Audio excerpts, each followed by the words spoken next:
Alright, so I've been holding the secret from most of you guys, if you guys don't know me personally, or have just found me through YouTube. I've been holding a pretty big secret from all you guys, and to be honest, I'm kind of surprised that no one's called me out for it. No one has seen me drive my Evo. You guys all seen me work on it, install different parts. It was at a couple meets this summer, but you guys never called me out saying, oh, you never auto vlog. This is supposed to be an auto vlog channel. We never see you drive your car. I'll be honest, I haven't been driving my car a lot. It's not that I want to keep the mileage low, but something happened to me that I've been keeping from you guys for a pretty long time. I think it was around mid to early June, let's just say June 15th, around there. Me and a friend of mine were driving down. It was a Sunday. If you guys don't know, Sunday is cruise night here in Winnipeg. So we were cruising and we stopped at a red light. There was no cars in front of us. It was a long straight road. Yes, you guys probably know where this is going. So he steps on it. And me and my Evo, which I probably had for a solid 2 months. I just sold my first car, saved up, and then was able to buy an Evo 10, which is a car I've always wanted for a really long time. And 2 months into owning it, my buddy's beside me, he steps on it. So I'm like, okay, I'll step on it too. Little did we know, there was a cop by the end of the street, right by the train tracks. I tried slowing down, but then the lights went on. Cop pulled us over, absolutely furious, right? So, walks up to me, do you know how fast you were going? And I said, 120, and mind you, this is an 80 kilometers an hour. I'm not too sure what 80 kilometers is in miles right off the top of my head. I wasn't looking at my speedometer, I just topped third gear. Apparently I was going 172 on an 80. And if you guys don't know, if you double the speed limit here, no, if you go 50 kilometers over the speed limit here, that's an automatic license suspension. I more than doubled that. And my friend wasn't going as fast, but it was pretty freaking close. And I remember the cop walking up to my window, looking me dead in the eye, and saying, congratulations, you're the fastest driver on this road. I've talked to a couple cops, or a couple other police officers, about people speeding down this road. Lots of people do, apparently, and they haven't seen someone go that fast. Congratulations, you pulled over an Evo. What makes this even worse is that a week from that day, it was our high school graduation. Now, we were done classes, so it didn't affect our school, but we knew this whole summer was gonna be absolute crap.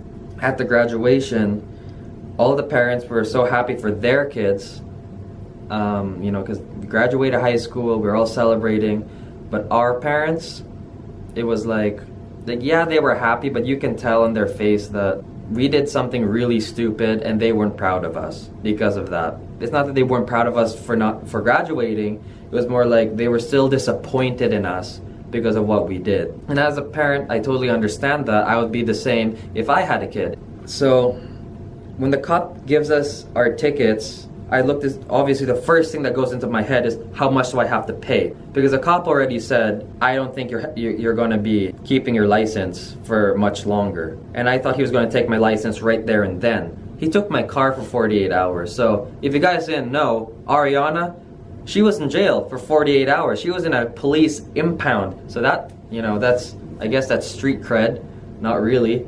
And I looked at the ticket, and where it usually says how much your fine is, it didn't say that. It said I had to go to court.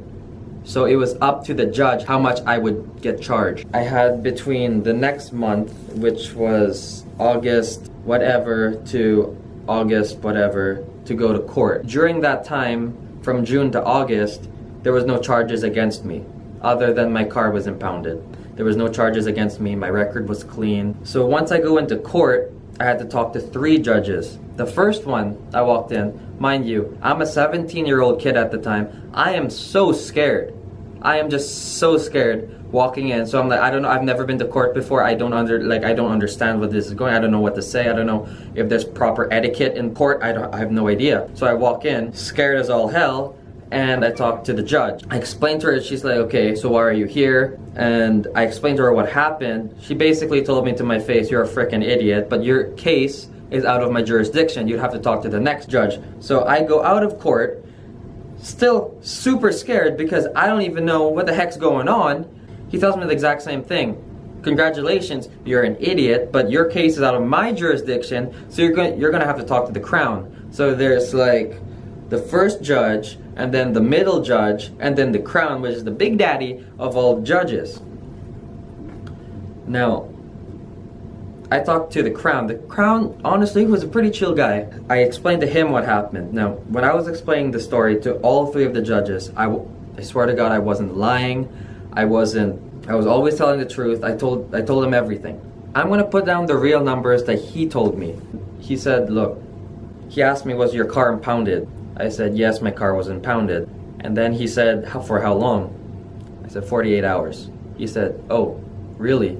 You're lucky, the cop was nice to you. I said, really, the cop was nice to me? Why would he be nice to me? He said, the cop was supposed to impound your car for at least a week. He only gave you 48 hours. And then he looked at my tickets, which I guess at the time I had to bring in. You told me you were street racing. And you told me I know how fast you were going.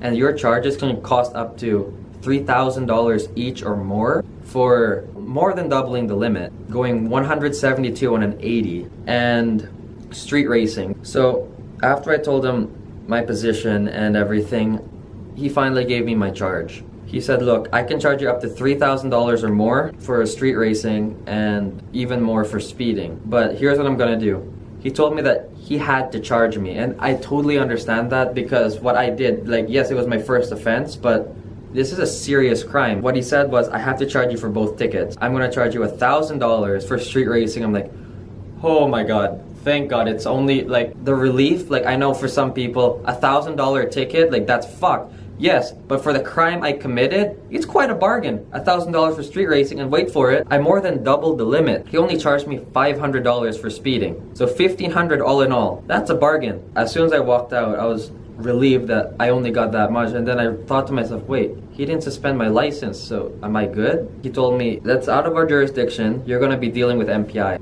I'm gonna warn you guys. Going into court is literally like heaven compared to dealing with the insurance company. If they could screw you over, they will. So I was talking to the guy, I told him the exact same story, my exact same position, everything, just like how I told the judge. He absolutely did not give a crap. He's like, well, you should have thought about that before you did it. I'm like, well, dude, I screwed up. I know. I won't do this again, I swear to God. After all of that, he gave me the charges from MPI. He gave me 20 demerits, and my license is suspended for a whole year. I knew at this point there was nothing I could do. There was nothing that I could tell him that would change his mind. Before I left, the guy asked me, do you want a week just to settle everything, just so you can, get everything organized in your life, that you won't be driving for a year. So I gave up driving my Evo 10. I gave up driving that car because I don't know, I'm the type of guy, if something bad happens to me and I know it's coming up, I might as well just get it over with.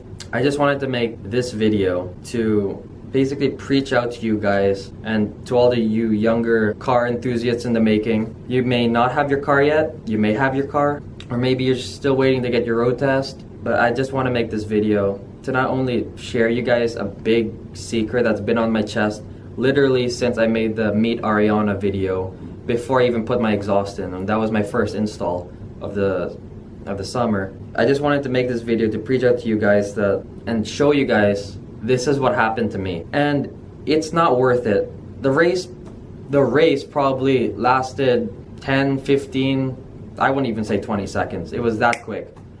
And I'll be honest with you guys, it's not worth it. So if you want to go race, just go to the racetrack.